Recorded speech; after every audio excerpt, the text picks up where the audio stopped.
Good luck to the Democrats trying to win another election after this disaster. CNN just dropped nightmare news for the party, confirming what we've been saying all along. But now it's official. A majority of Americans finally see through the chaos that's driving this government shutdown. The polls, they're so bad, they show independents abandoning the left in droves. And it's because the Democrat Party has been hijacked by far-left extremists who are dragging it straight into the ground.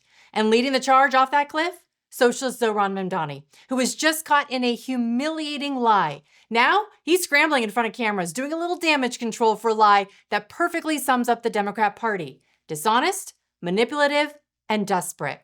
And the House Oversight Committee has quietly wrapped up its investigation into the Biden White House's abuse of the autopen, all those details and so much more. As always, make sure you like the video and welcome if you're new here. Make sure you subscribe to the channel so you don't miss out on the latest headlines. Well, CNN just blew up Chuck Schumer's favorite talking point that every day gets better for the Democrats. Well, not anymore. CNN now reporting that Republicans have actually improved their numbers during the shutdown, while Democrats are in the weakest point that they have been in decades. Starting with Republicans, how has the shutdown seemed to have affected their political standing? Yeah, you might think, given that the Republicans are in charge of both the House and the Senate, that a government shutdown might actually hurt the Republican brand. But in fact, it hasn't. If anything, it's been helped a little bit. Take a look here, the shift in net popularity versus pre-shutdown. When we're looking at the Republican Party overall, that brand actually up 2 points. That's within the margin of error, but clearly it hasn't dropped. Come over to this side of the screen. Look at the net approval ratings for Republicans in Congress. It's actually up 5 points since pre-shutdown. So what we're seeing here is the Republican brand in Congress has actually improved somewhat compared to where we were pre-shutdown, despite the fact that Republicans control. And that's the math that John Thune and Mike Johnson are looking at is, well, hey, why should we give, and electorally speaking, when our brand has actually improved a little bit? It is so good to see that a majority of the American people are finally seeing through all this noise. Speaker Mike Johnson, Leader Thune, they're taking these numbers seriously because it proves what we already knew. Americans understand exactly who is holding them hostage. It's not the Republicans. In fact, the Democrats, they're refusing to negotiate unless their radical spending demands are met. Just listen to what has been included in their ransom note. When I say they want to send money to foreign countries, this is some of the things that they would propose that we spend money on again. They're demanding, this is a ransom to reopen the government. Things like $4 million for global LGBTQI plus awareness campaigns around the world. $4 million for the LGBTQI plus democracy grants in the Balkans. They want $2 million for feminist democratic principles projects in Africa. We're not doing that. So while American families are cutting coupons and skipping meals just to afford groceries, Democrats are demanding millions in taxpayer money for global gender ideology campaigns that are overseas. You can't make this up. They're demanding we fund woke projects in foreign countries while Americans at home can't afford basic necessities. Now here's the real shocker. It's not just Republicans saying enough is enough. Independents, the voters who decide elections, are abandoning the Democrats in droves. The middle of the country, the heart of America, is waking up and walking away from the insanity. Change in the Republican Congress's net approval rating versus pre-shutdown. It's rallying the base for sure. Look at this, the net approval rating up 12 points versus pre-shutdown. But it's not just with the base. It's also with the middle of the electorate. Look at this, among independents. It's up 8 points as well. So we've got a situation here where Republicans with the shutdown are actually rallying their base, but it's also something that's not hurting them with the folks in the middle. If anything, it's helping them with folks in the middle.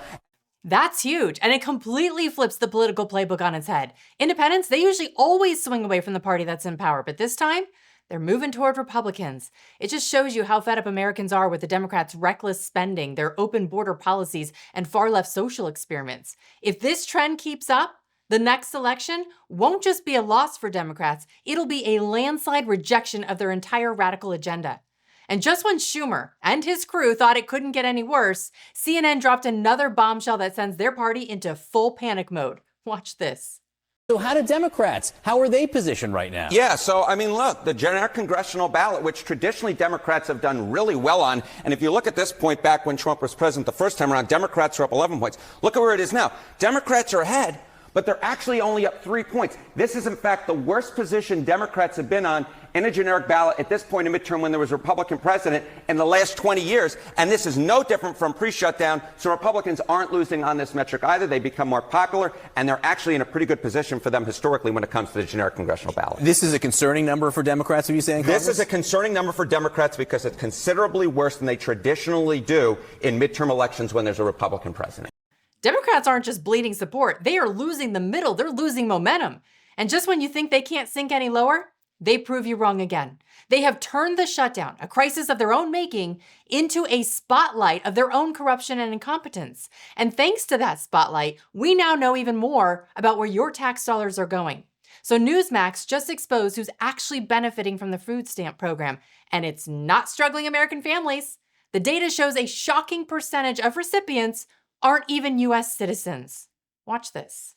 There are 42 million people in this country that need food stamps on a weekly basis. And we're saying people deliberately instead of Americans because most of the people that are on food stamps aren't even from this country. 45% of Afghanistan immigrants are on food stamps, 42% of Somali immigrants, 34% of every immigrant from Iraq, 23% of Haitians, 59% of all illegal aliens are collecting food stamps, meaning that most of the people getting food stamps from the U.S. government and the U.S. taxpayer are not even Americans. Think about that. And we didn't know about any of this before the government shutdown started, but thanks to Democrats, we can confirm tonight that millions of Joe Biden illegal aliens, people who crossed the border when Joe was president, are now collecting food stamps from a program funded by hardworking American taxpayers. So let's get this straight. The Biden administration opens the borders, floods the country with millions of illegal aliens, and now we find out that those same people are being handed taxpayer-funded food stamps. All while American families are struggling to buy groceries, and Democrats, they're literally feeding the chaos they created.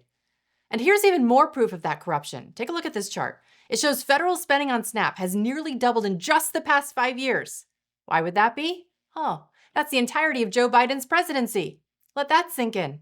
So under Biden, your grocery bill skyrockets, your paycheck buys less, and yet federal welfare spending explodes because of Biden's open border welfare state. And if that wasn't bad enough, now Republicans are saying this entire shutdown might not have been incompetence. It might have been intentional. Some believe Chuck Schumer and his crew used it as a political stunt, giving Democrats the time they need to hit the campaign trail for their new socialist star in New York City, Zohran Mamdani. Maybe they've orchestrated this so that they had the time to go campaign for an outright socialist. Maybe this was orchestrated so they could go do that. Okay, so the New York City mayoral race is going to be decided a week from today. We'll see how this all shakes out. Zohran Mamdani, though, he has managed to light himself on fire politically in just the past 36 hours. Will it affect the polls? I don't know, remains to be seen. But wait until you see him squirm, trying to walk back a lie he told about his so-called aunt after 9/11, a story that completely fell apart. But before we get to that bombshell story, remember Hassan Piker, the extremist who once said America deserved 9/11? Well, he was front and center at Mamdani's rally on Sunday night. This is the same man that Mamdani tried to distance himself from in the last debate after the backlash he received. Yet here we are, back together like nothing happened. So much for disavowing extremists. I mean, when your words say one thing but your actions say another, that's not leadership, that's deceit. And that's not the only lie. As I said, Mamdani also being shredded over a story he told about his aunt being too terrified to ride the subway after 9/11 because she wore a hijab. The problem? It wasn't true. Here's the story. I'm going to show you the reaction on the other side. But in case you missed it, here's the clip of him talking about his aunt, or so-called aunt. I want to use this moment to speak to the Muslims of New York City.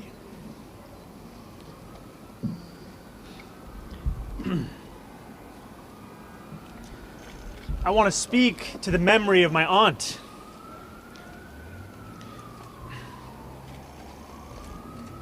Who stopped taking the subway after September 11th because she did not feel safe in her hijab. Okay, so here's the truth about his aunt, who is alive and well and was living in Tanzania at the time. She's never even lived in New York, and she doesn't wear a hijab, as you can see by the photo. So this entire story was nothing more than emotional theater and a stage performance just to score sympathy points. And if he's willing to lie about his own family, what else is he willing to lie about to the American people? Here's his pathetic attempt at damage control. I was speaking about my aunt. I was speaking about Zerafui. my father's cousin, who sadly passed away a few years ago. And for the takeaway from my more than 10-minute address about Islamophobia in this race and in this city to be the question of my aunt tells you everything about Andrew Cuomo. So now his aunt magically becomes his father's cousin. Hard to keep your story straight when it's a fabrication. Mamdani, he spends more time pandering to his Muslim community than speaking to the American people he claims he wants to represent. He's not uniting, he's dividing, trying to build power through identity politics and guilt. And let's not forget, he's a dual citizen of Uganda, a country where the government executes homosexuals. The issue now that Andrew Cuomo is bringing up in New York is that he is a Ugandan citizen. Uganda is a country where they kill homosexuals. So somebody who is a dual citizen can't be mayor of New York, or? I would renounce, if I was the dual citizen with a country whose policy, government policy, was we kill homosexuals, yeah, I would renounce that citizenship. And that's not even the end of it. Mamdani's extremist views didn't start with him. They run in the family. His father is a government professor at Columbia University, and he has faced major backlash after his shocking defense of suicide bombers. He wrote in a book about 3 years ago, this is just an excerpt. It says, quote, "We need to recognize the suicide bomber first and foremost as a category of soldier." And then he goes on to say, quote, "Suicide bombing needs to be understood as a feature of modern political violence rather than stigmatized as a mark of barbarism." This is the ideology surrounding Zohran Mamdani, the man Democrats are holding up as their next great hope. Yet they claim he's just misunderstood? Yeah, watch this argument. Even Bill Maher had to push back on this notion. I'm talking about what Cuomo's doing, suggesting that Mamdani couldn't be a leader in a terror situation if he were mayor of New York and, God forbid, something else like 9/11 Well, he did happened, campaign with a terrorist. He did say, well, but Cuomo was pretty clear, I thought, in the way he talked about that, in a way that I thought was ugly. Well, he campaigned this week with a guy who was an unindicted co-conspirator in the 1993 World Trade Center bombing and served as a character witness for Omar Abdel Rahman, the terrorist who organized it. So Sarah Palin used to say Obama palled around the terrorists, which was bullshit. Mm-hmm. But I just don't know if this is a great look for the party. I really don't. And while Bill Maher is calling it what it is, Jon Stewart seems to think Zohran Mamdani's mayoral race is a Jackie Robinson moment. I think any New Yorker who looks at someone getting an opportunity, who's representing communities that have not been as representative, a Muslim, a young person, a progressive, a democratic socialist. You know, there are so many different communities that are looking to you, and this, I hate to put it on you, as a bit of a Jackie Robinson moment. And I know that probably wields some weight, but man, oh man, what an exciting opportunity. Thank you. And I wish you the best. Thank you. How insulting to Jackie Robinson, a man who broke barriers with courage and integrity. He didn't campaign alongside people who celebrated terrorist attacks or fabricate stories about his own family to score political points. We'll see what New Yorkers decide next Tuesday. This one ought to be interesting. Now, some say that the city might need to live through the consequences of its choices. Some of you have written that down in the comments below. Maybe that's true. I personally, I would rather them learn from history than destroy one of America's greatest cities in the process. But it is what it is. We'll see what voters decide next Tuesday. I will have it all right here on The Kerri Lane Show. Now, turning to breaking news out of Washington, House Republicans on the Oversight Committee, they have released a report after interviews with more than a dozen key Biden aides. That committee now calling on the DOJ to review all of Joe Biden's actions that were signed by the autopen and to void any orders that were signed without his knowledge or consent. Here is video being released for the first time of those aides being questioned by the Oversight Committee. He hand-signed many executive orders, but he did not hand-sign all executive orders. Do you know any of the actual staff who were using the autopen? No. You don't know their names? No. His rhetorical skills were not as strong as they had been, and his speeches were less effective, I thought. I think it's fair to say within a few days after the debate, he was aware of my view that I thought it was prudent to consider getting out of the race. He said himself he wasn't as good debater as he used to be, or he wasn't speaking as well as he used to. That's something that he said. He actually spoke to. So the committee says President Biden was not running the show. Therefore, the decisions made by autopen are null and void.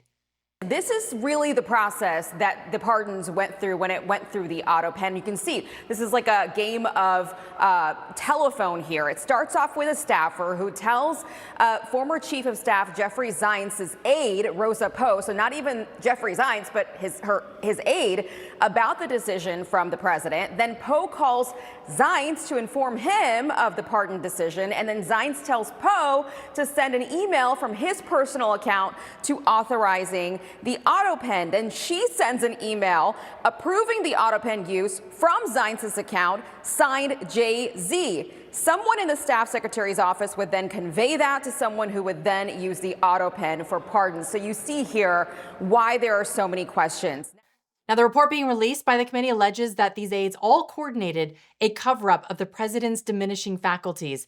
The former president, he just wrapped up chemo and is responding to these allegations through a spokesperson, writing, quote, "This investigation into baseless claims has confirmed what has been clear from the start. President Biden made the decision of his presidency. There was no conspiracy, no cover-up, and no wrongdoing. Congressional Republicans should stop focusing on political retribution and instead work to end the government shutdown." Now, it's worth noting that there are no criminal referrals from this report, but the committee is again urging the DOJ to review all the executive actions, all of those autopen pardons, and void any of them that were unauthorized. We'll see if Pam Bondi decides to do anything with this report. And up next, Governor Gavin Newsom melts down over Trump's DOJ, saying they're going to step in, they're going to do a little oversight in next week's election on Prop 50, which, if passed, would gerrymander the already gerrymandered state of California even further. I do a deep dive on why Newsom is panicking from this oversight. Yeah, we're going to connect the dots on that one. Plus, AOC, she says one of the most bizarre things I have heard from the Democrat Party. This one left my jaw on the ground. Go ahead, click on that video you see now on your screen, and I'll see you over there. Thanks for watching, everybody, and have a great rest of your day.